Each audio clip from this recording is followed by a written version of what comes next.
जैसा कि हम जानते हैं कि रियल एस्टेट में इन्वेस्टमेंट करना सबसे ज़्यादा मुनाफा बख्श और सबसे ज़्यादा सिक्योर इन्वेस्टमेंट ऑप्शन में से एक ऑप्शन है। लेकिन अगर एक इंडिविजुअल या एक आम आदमी जो है वो रियल एस्टेट में प्रॉपर्टीज़ के अंदर जो है वो इन्वेस्टमेंट करता है तो उसके पास दो टाइप की प्रॉपर्टीज़ देखने को मिलती हैं, एक होती है रेजिडेंशियल और दूसरी होती है कमर्शियल।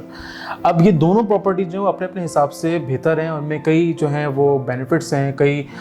उनके जो हैं अपनी कुछ कंसर्न्स हैं जिनके बारे में आज मैं आपको बताऊँगा कि वो आप अगर जो मैं बेनिफिट्स भी बताऊंगा साथ में और जो इसमें इससे रिलेटेड जो भी कंसर्न्स हैं आप लोगों के वो भी इसमें बताऊंगा कि जिससे आपको अंदाज़ा हो सकेगा कि आपके लिए जो है वो कौन सा बेहतर इन्वेस्टमेंट ऑप्शन है।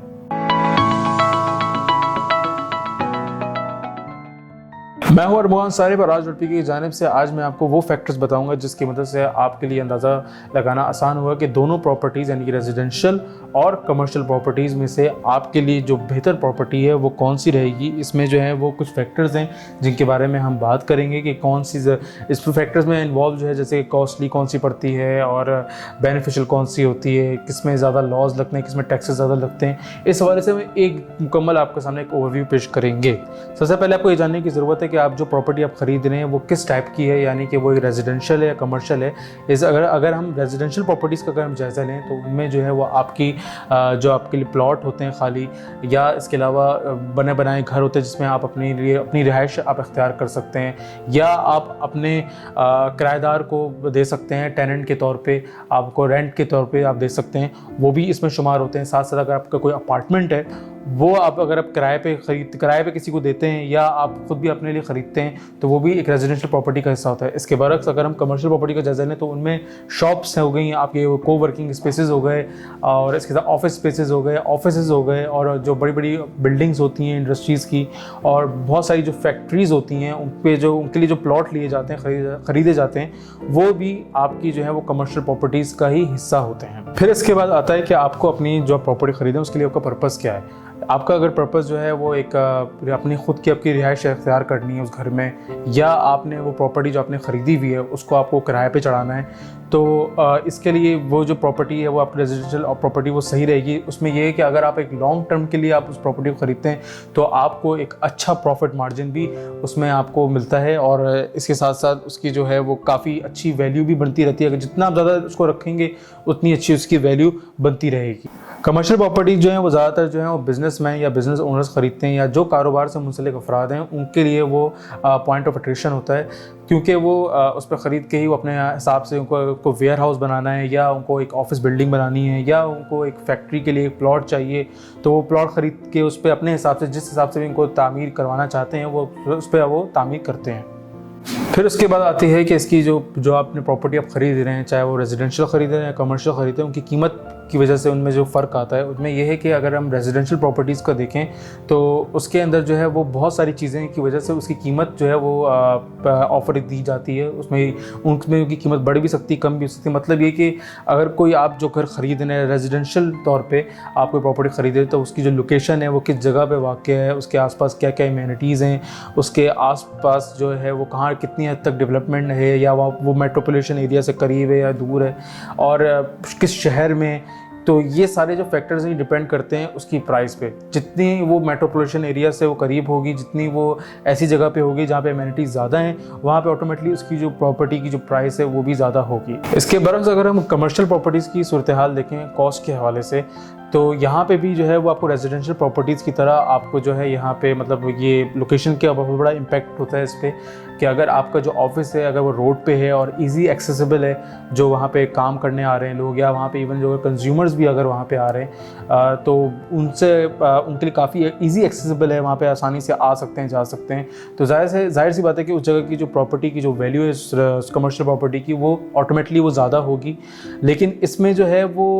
इसकी जो प्रॉपर्टी का अगर कंपैरिजन करें रेजिडेंशियल प्रॉपर्टी के साथ तो वो इससे काफ़ी ज़्यादा महंगी होती है, और उसके साथ साथ ये भी है कि इसमें जो है वो डिफरेंट साइजेस की रिस्ट्रिक्शन होती है। इसमें जो है वो आपको ऑफिस स्पेस की अगर आप ख़रीदते हैं तो उसमें भी आपको काफ़ी सारे रिस्ट्रिक्शंस आपको देखने पड़ते हैं, और आपको एक सिलेक्टिव साइज़ में ही जाके वो ख़रीदना होता है। इसके बाद अगर हम लॉस का जायज़ा लें तो आपको दोनों टाइप की जो प्रॉपर्टीज़ यानी रेजिडेंशियल और कमर्शियल दोनों की प्रॉपर्टीज़ के अंदर आपको एक वाज़ेह फ़र्क देखने को मिलेगा। इसमें यह है कि जो आपकी जो रेजिडेंशियल प्रॉपर्टी है उनमें जो है आपको काफ़ी ज़्यादा फ्रीडम आपको दिया जाता है है। और अपने मतलब अगर आप कोई डिज़ाइन अपने हिसाब से घर का बनाना चाहते हैं, कोई स्ट्रक्चर आप में उसमें कोई तब्दीली करना चाहते हैं, इवन कि आप कोई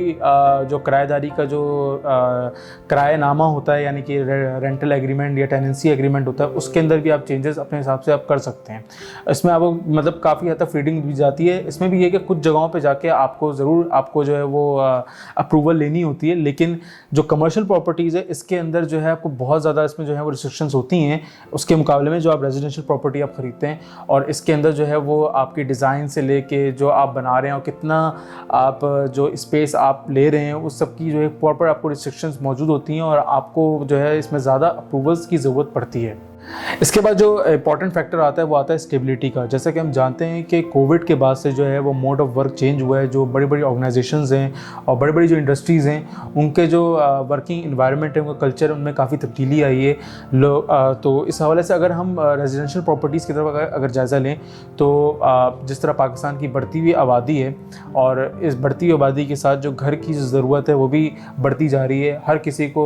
घर चाहिए रहने के लिए। अब वो उसके ऊपर है कि वो अपनी ज़ाती ख़रीद पे लेता है वो घर या उसको वो किराए के मकान में रहने पे तरजीह देता है, लेकिन घर की ज़रूरत है। तो रेजिडेंशियल प्रॉपर्टीज़ पे तो इतना कोई ख़ास इफेक्ट नहीं आया जितना कि इफेक्ट जो है आपकी कमर्शियल प्रॉपर्टीज़ पे आया। क्यों? उसकी वजह यह है कि जब से कोविड आया है तो आपने देखा होगा कि लॉकडाउन, क्वारंटीन और लोग जो हैं वो कई सारे जॉबलेस भी हुए हैं। और इसके साथ साथ ऐसा भी हुआ कि लोगों ने वर्क फ्रॉम होम करने पे ज़्यादा तरजीह दी है। तो वर्क फ्रॉम होम करने से हुआ ये कि जो कंपनीज़ हैं या ऑर्गेनाइजेशंस हैं उन्होंने कहा कि हम जो इतनी बड़ी बड़ी बिल्डिंग्स हमने लेके रखी हुई हैं जो कि एक डेढ़ साल से बंद पड़ी हुई हैं क्वारंटीन और लॉकडाउन की वजह से, उसका जो है वो किराया हमें अदा करना पड़ता है और उसका मतलब कोई फ़ायदा भी नहीं क्योंकि वहाँ पे कोई आ भी नहीं सकता, ना कोई काम कर सकता है, लेकिन उनको वो किराया अदा करना पड़ रहे हैं। तो उन्होंने कहा कि हम जो है अपने जो है वो कल्चर को, अपने एनवायरनमेंट को थोड़ा सा चेंज करें और वर्क फ्रॉम होम से हम जो है वो अपने काम को आगे बढ़ाएं। तो इसी वजह से क्या हुआ कि कमर्शियल प्रॉपर्टीज़ जिन लोगों ने ली थी पिछले चंद सालों में उनको जो है एक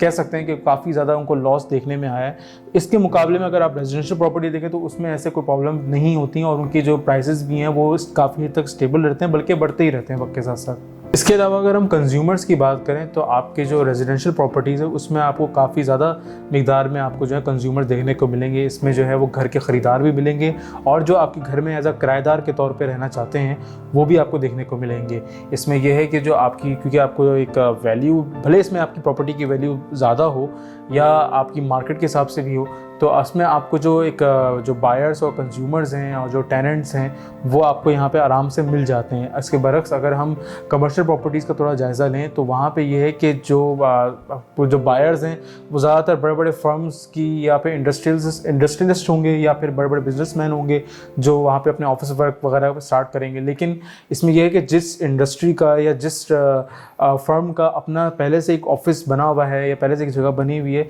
तो वो आमतौर पर प्रेफर नहीं करती कि वो कहीं और पे जाके अलग से इन्वेस्टमेंट करे। उनके पास पहले से मौजूद है चीज़ें, तो जब तक उसकी ज़रूरत ना पड़े वो उस पर इन्वेस्टमेंट नहीं करते। और क्योंकि जाहिर सी बात है वो इन्वेस्टमेंट जो होती है कमर्शियल प्रॉपर्टीज़ पे वो कोई रेजिडेंशियल प्रॉपर्टीज़ के मुकाबले में काफ़ी ज़्यादा होती है, तो वो बड़े देखभाल के वो करते हैं और हर जगह पे वो इन्वेस्टमेंट करना उसको जो है प्रेफर भी नहीं करते हैं। इसमें जो एक बेनिफिट है उनके लिए जिनके पास कमर्शियल प्रॉपर्टीज़ हैं तो वो इसको क्या कर सकते हैं, इसको इस्तेमाल कर सकते हैं किराए पे दे के दूसरे ऑफिस वर्कर्स को या दूसरे लोगों को जो कि इस जगह को, आपकी जो कमर्शियल प्रॉपर्टी है उसको एज आ ऑफिस स्पेस इस्तेमाल करेंगे। उसमें ये होता है कि वो इसको जो है वो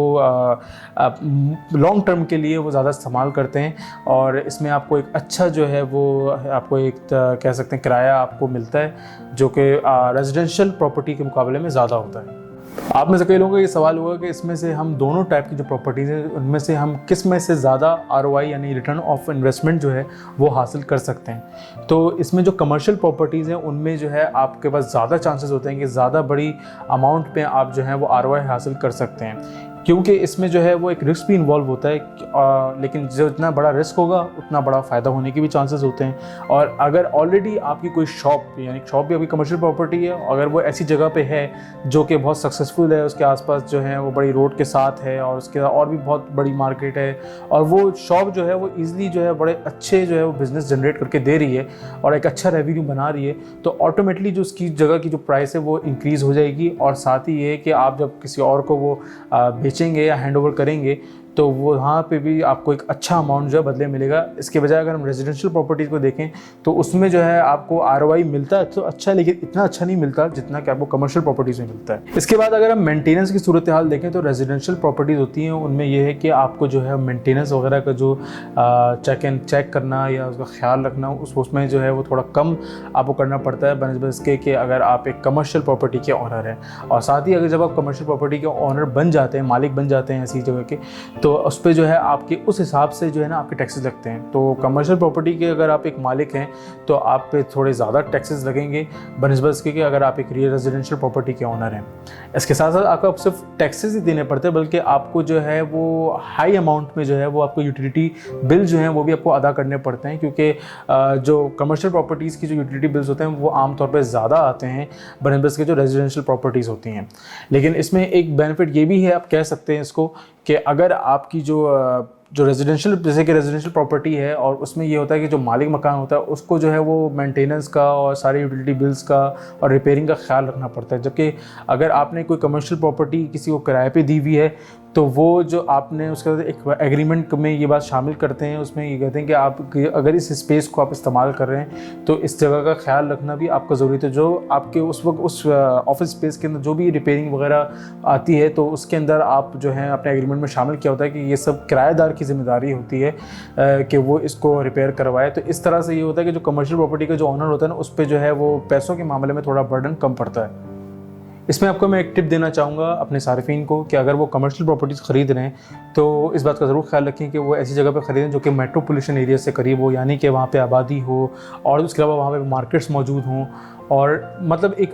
चलती फिरती जगह हो, ज़्यादा आबादी हो। और अगर आप बड़े लेवल पे कमर्शियल प्रॉपर्टी ख़रीदें तो इस बात का ज़रूर ख्याल रखें कि उस जगह पे ख़रीदें जहाँ पहले से बहुत सारी कमर्शियल प्रॉपर्टीज़ भी मौजूद हैं।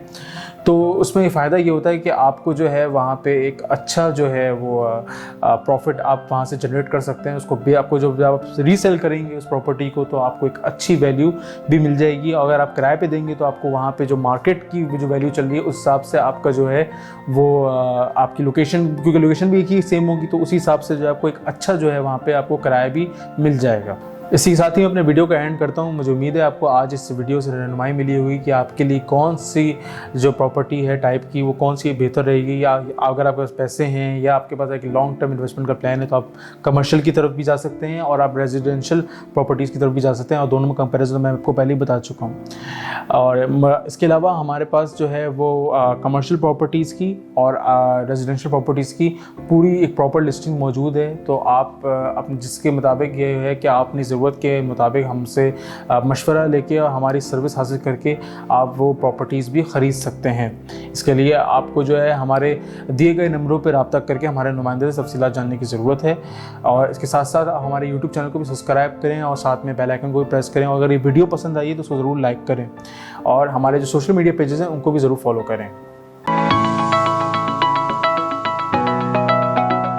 Raj.pk, जहाँ ज़मीन वहाँ हम।